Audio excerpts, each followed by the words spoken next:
गोष्टी झालेली आहे। साधारणपणे गेल्या 3-4 दिवसातल्या सगळ्या अतिवृष्टीमध्ये जवळपास 12 ते 14 लाख एकर जमीन ही त्या ठिकाणी त्याच्यावरची पिकं जी आहेत ती बाधित झालेली आहेत। काही प्रमाणात जनावरांचं नुकसान झालेलं आहे।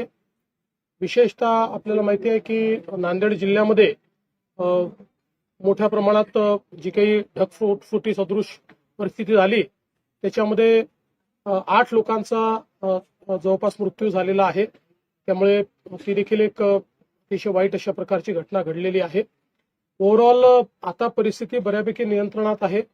मुंबईमध्येही मोठ्या प्रमाणात अतिवृष्टी झाली। काही भागामध्ये जवळपास 300 mm पर्यंतची अतिवृष्टी ही झालेली आपल्याला पाहायला मिळाली। म्हणजे एक प्रकारे ज्याला आपण रेकॉर्ड पाऊस म्हणतो अशा प्रकारचा पाऊस पडलेला आहे। त्यामुळे काही प्रमाणात काही ठिकाणी वॉटर लॉगिंग झालेलं आपण बघितलं, पण त्यानंतर मात्र तिथलं पाणी रिसीड होऊन तिथला ट्रॅफिक सुरू केलेला आहे। जी आपली ट्रेन आहे मुंबईची लाईफलाईन ज्याला आपण म्हणतो अशी आपली जी लोकल आहे सबर्बन रेल्वे, याचं देखील जे काही प्रवासी वाहतूक आहे ती थोडी धीमी झालेली आहे। काही ठिकाणी ती लेट चाललेली आहे, पण आता बहुतांश ठिकाणी ती चाललेली आहे। पाणी हळूहळू कमी होत आहे।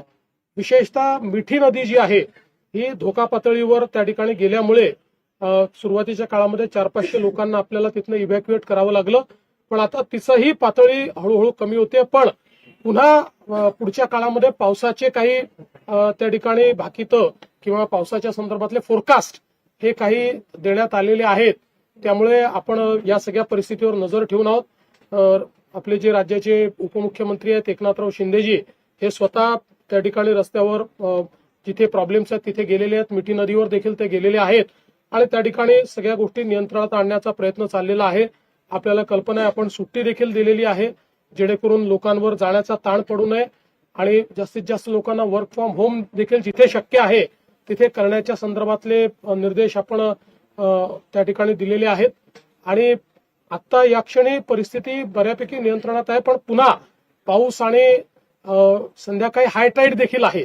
त्यावेळी परिस्थिती अजून मला असं वाटतं क्लोजली वॉच आपल्याला करावी लागेल आणि त्या संदर्भातल्या उपाययोजना या आपल्याला कराव्या लागतील। अनेक नद्यांची पाणी पातळी इशारावरून आता धोक्याकडे चाललेली आहे।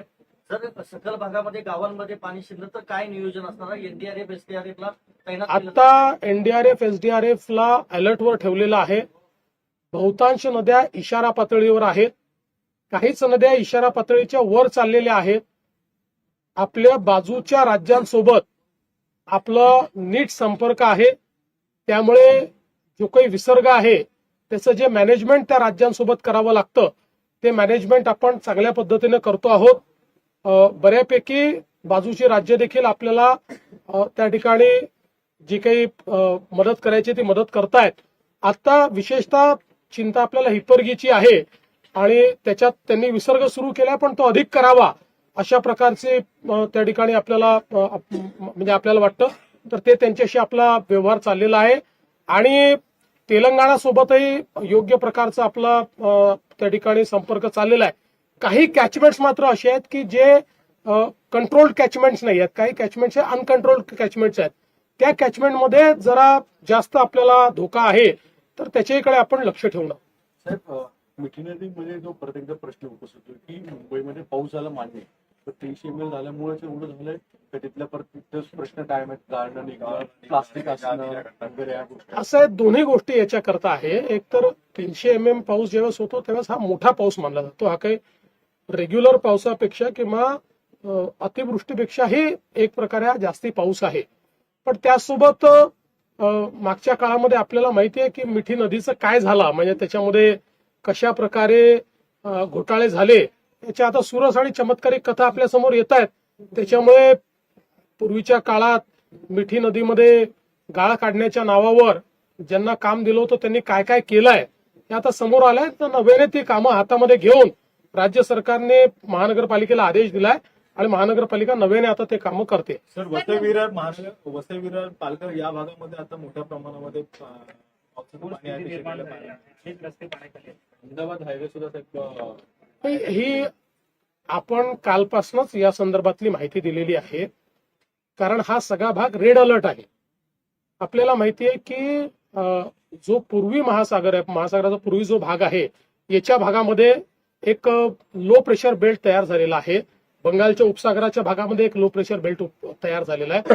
आणि जोपर्यंत लो प्रेशर बेल्ट आहे तोपर्यंत अतिवृष्टी संभावित आहे. आणि म्हणूनच इकडे रेड अलर्ट दिलेला आहे. रेड अलर्ट प्रमाणे या ठिकाणी मोठ्या प्रमाणात पाऊस पडतोय. आणि त्यामुळे काही अडचणी या निर्माण होत आहेत. कारण आपल्याला माहिती आहे की आपलं सगळं जे काही डिझाईन असतं हे नॉर्मल प्लस 10%चं असतं. पण ज्यावेळेस अतिवृष्टी होते त्यावेळेस काही काळ डिस्रप्शन्स निर्माण होतात. ते डिस्रप्शन्स कसे दूर करायचे अशा प्रकारचा प्रयत्न आपण करतो. आणि म्हणूनच आपण यावेळी दर 3 तासांनी लोकांना अलर्ट देतो की कुठे पाऊस पडणार आहे, किती पाऊस पडणार आहे, काय केलं पाहिजे. अर्थात इतकं असताना देखील शेवटी लोकांना काही कामं असतात, ट्रान्सपोर्टेशनचे काही विषय असतात, काही लोकांचं त्या ठिकाणी महत्वाच्या कामांनी जाणं येणं असतं. त्यामुळे अशा प्रकारचे रस्ते तुंबतात त्यावेळेस त्यांना अडचणी होतात. पण त्या वेगानं दूर करण्याचा प्रयत्न चाललाय. शेतकऱ्यांचं मोठं नुकसान झालेलं आहे. ते पंचनामे करण्यासाठी किंवा काही मदतीसाठी काही गोष्ट ऑलरेडी 2 गोष्टी केलेल्या आहेत. पहिलं तर जिथे जनावरांचं नुकसान आहे, घराचं नुकसान आहे किंवा दुर्दैवाने डेथ झालेली आहे त्यांच्याकरता जिल्हाधिकाऱ्यांनाच अधिकार दिले आहेत. एनडीआरएफच्या नियमाप्रमाणे जिल्हाधिकारी त्यांना लगेच मदत करू शकतात. त्याकरता जिल्हाधिकाऱ्यांना पुणे पद्धतीनं विड्रॉ करण्याचे अधिकार दिले आहेत. त्यामुळे आता तिथे अडचण नाहीये. बाकी शेतीच्या संदर्भात पंचनाम्याचे निर्देश दिले आहेत. तिथे नीट पंचनामे करून त्या संदर्भातली एनडीआरएफ प्रमाणे मदत ही केली जाईल. सीडीएसचे जे संजय कुमार आहेत त्यांनी केलेलं आहे. महाराष्ट्रामध्ये 2024 लोकसभा आणि विधानसभेचा डाटा हा चुकीचा दिल्याचं अपॉलॉजी त्यांनी केलेली आहे. याच डाटावर राहुल गांधींनी आरोप केले गेले होते असं म्हणतात. ही खरी गोष्ट आहे की सीएसडीएसनी जो डेटा दिला होता आणि ज्या डेटावर आधारित इलेक्शन कमिशनवर राहुल गांधींनी आरोप केले होते आणि आमच्याही लेजिटिमेटली निवडून आलेल्या सरकारला आरोपीच्या पिंजऱ्यात उभं केलं होतं. आज सीएसडीएसनी त्या संदर्भात ट्विट करून आमचे आकडे चुकीचे होते याबद्दल माफी मागितलेली आहे आणि ते सगळे आकडे परत घेतलेले आहेत. आता प्रश्न एवढाच आहे की त्याच्यावर आकांड तांडव करणारे राहुल गांधी माफी मागतील का? मला बिलकुल अपेक्षा नाही. कारण राहुल गांधी हे एक प्रकारे जसं सिरियल किलर असतात तसे ते सिरियल लायर आहेत. त्याच्यामुळे ते रोज खोटं बोलतील. याच्यानंतरही हेच आकडे ते मारतील, जिच्याबद्दल माझ्या मनात शंका नाही. पण जनतेच्या समोर मात्र आज या ठिकाणी हे स्पष्ट झालेलं आहे. महाराष्ट्र में भारी बारिश हो रही है, आपने अभी मीटिंग की क्या? कि महाराष्ट्र में बहुत बड़े पैमाने पर बारिश हो रही है. कल से हम लोगों ने रेड अलर्ट दिया था, उस अनुसार बारिश हुई है. उसके चलते कुछ जगह पर जान और माल का नुकसान हुआ है. वहां पर हमने सारी एहतियात बरती हुई है. वहां पर एसडीआरएफ और एनडीआरएफ के लोग भी हमने तैनात किए हैं. आगे भी जहां पर रेड अलर्ट बताया गया है वहां पर हम लोग कार्रवाई कर रहे हैं. मुंबई में भी 300 mm बारिश करीब करीब हुई है, जिसके कारण कुछ डिस्ट्रप्शंस निर्माण हुए, लेकिन अभी पानी नीचे जा रहा है. बड़े पैमाने पर इसमें भी कार्रवाइयां की जा रही है. मीठी नदी में उसके लेवल ऊपर जाने के कारण वहां के कुछ लोगों को इवैक्यूएट किया था, लेकिन अब मीठी नदी की लेवल भी नीचे जा रही है. लेकिन आने वाले कुछ घंटों में अभी भी रेड अलर्ट मुंबई में है और कोकण के इलाकों में और घाट के इलाकों में सब जगह रेड अलर्ट है. कुछ जगह ऑरेंज अलर्ट भी है.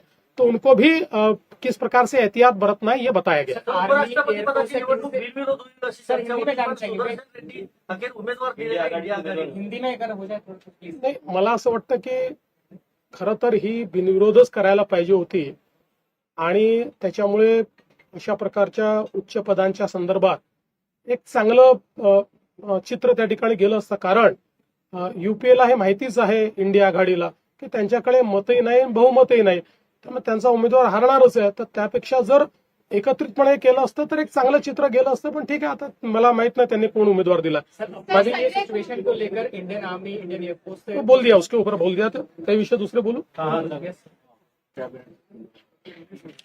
एक पहिल्यांदा तर आपल्याला कल्पना आहे की भारतीय रेल्वेच्या माध्यमातून गणेशोत्सवाच्या निमित्ताने दरवर्षी विशेष ट्रेन चालवल्या जातात.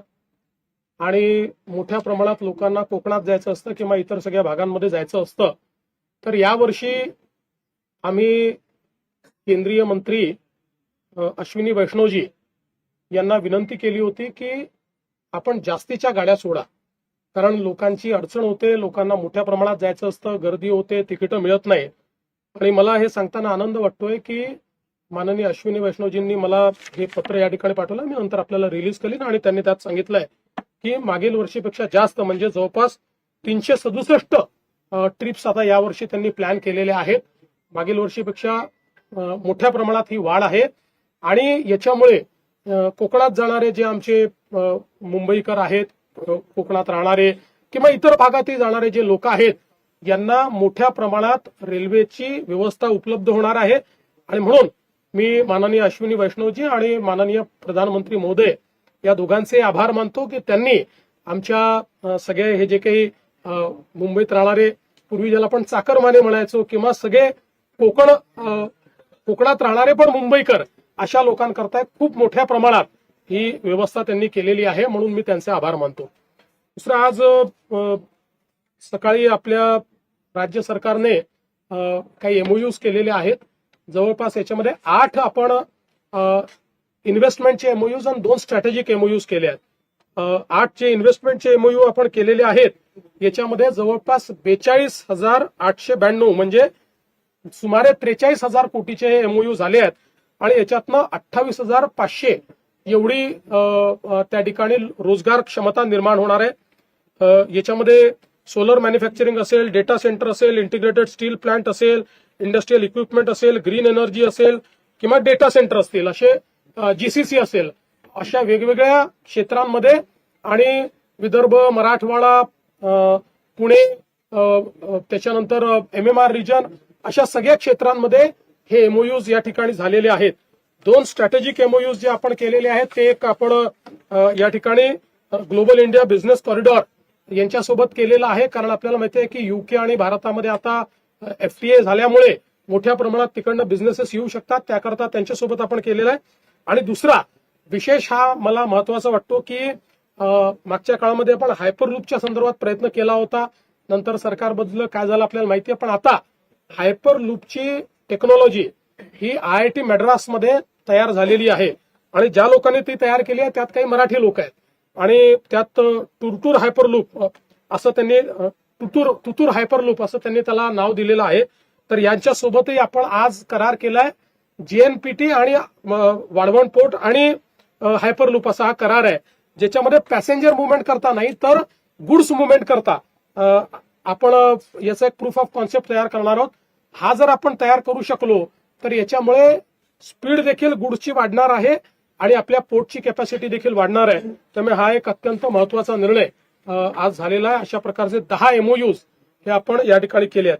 यासोबत आज मंत्रिमंडळ पायाभूत समितीची बैठक देखील झाली आणि याच्यामध्ये काही महत्वाचे निर्णय आपण घेतले. त्याच्यामध्ये पुढे जी उपनगरीय रेल्वे सेवा आहे त्याच्याकरता लोणावळा मार्गावर मार्गिका 3 आणि 4 या उभारण्याच्या संदर्भातला निर्णय घेतलेला आहे. याच्यामुळे पुणे ते लोणावळा एक अतिशय मोठा कॉरिडॉर हा तयार होईल आणि जवळपास त्या भागामध्ये इंडस्ट्रियल, रेसिडेन्शियल, कमर्शियल अशा प्रकारचं जे काही आता मोठ्या प्रमाणात कॉरिडॉर तयार होतोय त्याला कनेक्टिव्हिटी याच्यामुळे मिळेल आणि ही उपनगरीय सेवा सुरू झाल्यामुळे पुण्याच्या ट्रॅफिकवर येणारा जो काही भार आहे तो देखील मोठ्या प्रमाणात आपल्याला त्या ठिकाणी कमी करता येईल.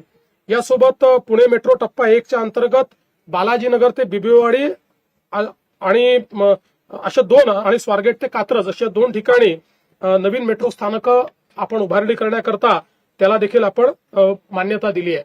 यासोबत जवळपास MUTP टप्पा 3 आणि 3A या उपनगरीय रेल्वे गाड्यांच्या करता नवीन गाड्या खरेदी करायच्या करता आपण मान्यता दिली आहे, नवीन ट्रेन्स.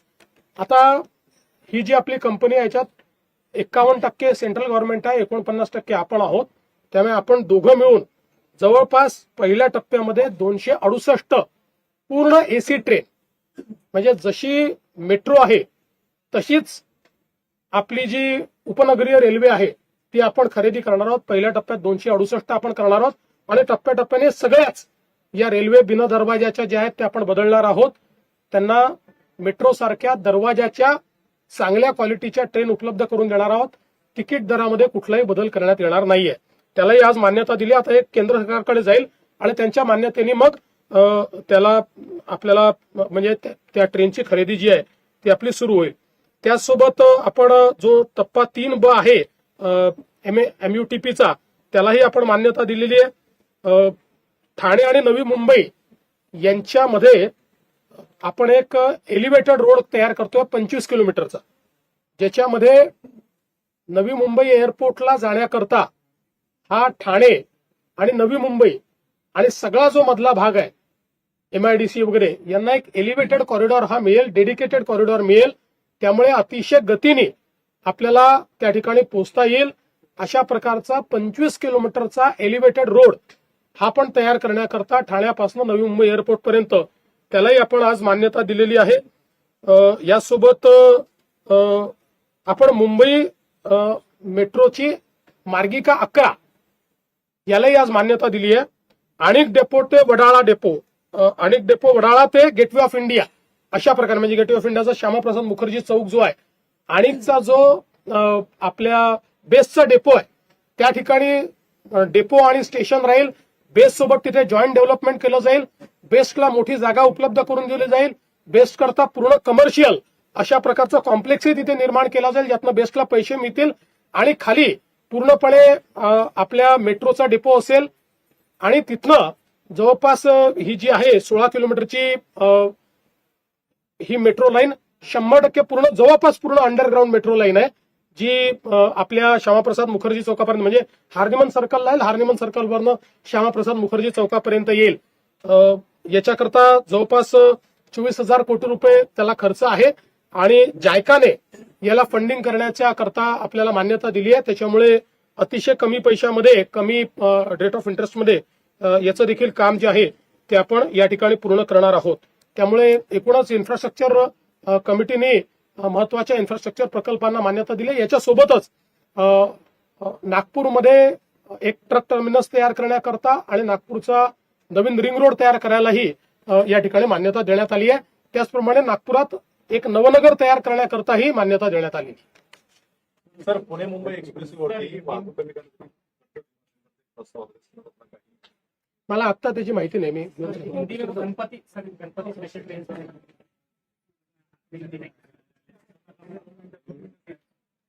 मैं भारत सरकार का विशेष रूप से हमारे मंत्री अश्विनी वैष्णव जी का आभार व्यक्त करता हूं कि महाराष्ट्र के गणेश पर्व को देखते हुए उन्होंने इस बार बड़े पैमाने पर करीब 267 नई ट्रेन की ट्रिप्स ये इस दरमियान मुंबई से चलाने का निर्णय किया हुआ है. इसके कारण विशेष रूप से कोकण में जाने वाले जो हमारे मुंबईकर है, जो हर साल कोकण में जाते हैं, इनको इसका बहुत फायदा मिलेगा. और विशेष रूप से पिछले बार की तुलना में या हर साल जो ट्रेन चलती है उसकी तुलना में बहुत बड़े पैमाने पर बढ़ोतरी की गई है. इसके कारण लोगों को बड़ी सुविधा होगी. इसलिए मैं उनका बहुत बहुत आभार व्यक्त करता हूं.